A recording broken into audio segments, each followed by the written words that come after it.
दोस्तों, यज्ञ investment academy में आपका स्वागत है। आज हम मंथली इनकम प्लान्स यानी कि MIPs क्या होते हैं ये देखेंगे।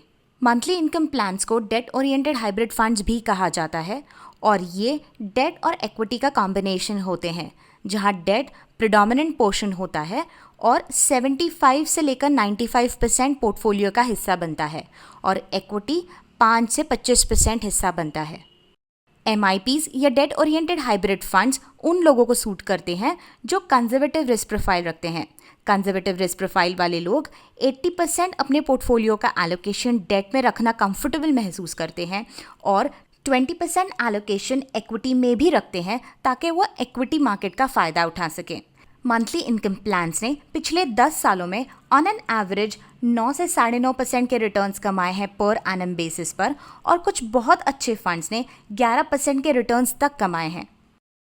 MIPs को टैक्सेशन के एंगल से डेट फंड्स की तरह ही ट्रीट किया जाता है, यानी यदि आप अपने MIPs का इन्वेस्टमेंट 3 साल के अंदर अंदर ही रिडीम करते हैं तो आपको अपने रिटर्न्स पर अपने टैक्स स्लैब के अनुसार टैक्स भरना पड़ेगा, और यदि आप अपने इन्वेस्टमेंट्स को 3 साल पूरे होने के बाद रिडीम करते हैं तो आपको अपने रिटर्न्स पर 20% टैक्स भरना पड़ेगा, मगर इंडेक्सेशन के बाद। यदि आप इंडेक्सेशन को डिटेल में समझना चाहते हैं तो हमारा English video taxation of date funds को ज़रूर देखें।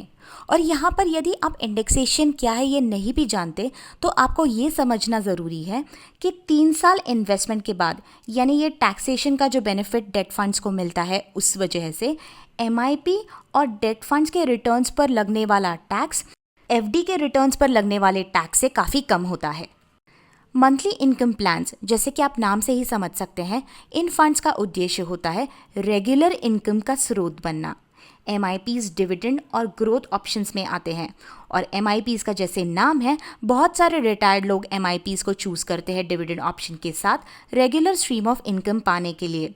और आपके चॉइस के अनुसार इन डिविडेंड्स की फ्रीक्वेंसी आप मंथली, क्वार्टरली, हाफ ईयरली या ईयरली चुन सकते हैं। ये डिविडेंड्स आपके हाथ में तो टैक्स फ्री आते हैं, मगर म्यूचुअल फंड को डिविडेंड अमाउंट पर डिविडेंड डिस्ट्रीब्यूशन टैक्स भरना पड़ता है, जो कि होता है 28.84%। तो यदि कोई MIPs में इन्वेस्ट करता है रेगुलर स्ट्रीम ऑफ इनकम पाने के लिए तो बेटर होगा वो ग्रोथ ऑप्शन को चूज़ करे और एक सिस्टमैटिक विड्रॉल प्लान लगा ले अपने फंड में अपनी मंथली इनकम को पाने के लिए। यदि आप सिस्टमैटिक विड्रॉल प्लान को अच्छी तरीके से समझना चाहते हैं तो हमारा English video what is SWP को ज़रूर देखें।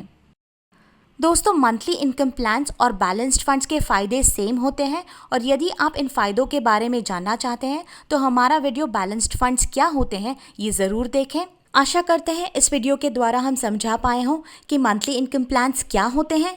इस वीडियो को देखने का शुक्रिया। ऐसे ही कुछ और टॉपिक्स के बारे में जानने के लिए हमारा चैनल देखते रहें। यदि आपके कोई सवाल हो तो नीचे कमेंट सेक्शन में हमें पूछ सकते हैं। यदि आपको हमारा चैनल अच्छा लगता हो तो सब्सक्राइब करना ना भूलें। सब्सक्रिप्शन बिल्कुल फ्री है। दोस्तों, आप में से कई सारे लोग हमें कमेंट सेक्शन द्वारा नए टॉपिक्स के बारे में सजेशंस देते रहते हैं। इनमें से कई टॉपिक्स हमने ऑलरेडी कवर किए हुए हैं। इन टॉपिक्स के बारे में यदि आप जानना चाहते हैं तो YouTube पर हमारे होम पेज पर जाएं और चैनल के अंदर वाला सर्च यूज़ करें, ना कि YouTube वाला सर्च। और यदि आप अपना कीवर्ड यहाँ डालेंगे तो उस टॉपिक से रिलेटेड आपको सारे वीडियोज़ मिल जाएंगे। आशा करते हैं इस ऑप्शन के द्वारा आप हमारा चैनल एक्सप्लोर करेंगे। मिलते हैं अगले वीडियो में, तब तक कीप लर्निंग, हैप्पी इन्वेस्टिंग।